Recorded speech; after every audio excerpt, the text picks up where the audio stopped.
Naik cerita balikan deui ibalalagan geus penting. Jadi eta tadi tah lamun bir diinum karak mabok, Islam dirasakeun diresapi diamalkeun mabok.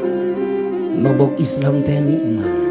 Jadi lamun mabok Islam sarua jeung mabok bir tadi lupa daratan.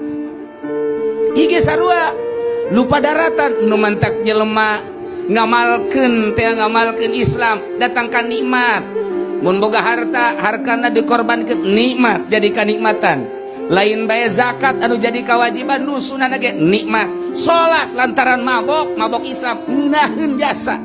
Ngeunaheun nikmat jasa. Ngayakeun pangajian nikmat. Ngeunaheun eta mabok eta nu kos kitu ngaran. Nah, makin lila makin mabok, makin lila makin mabok, makin tentrem, makin ngeunaheun jasa.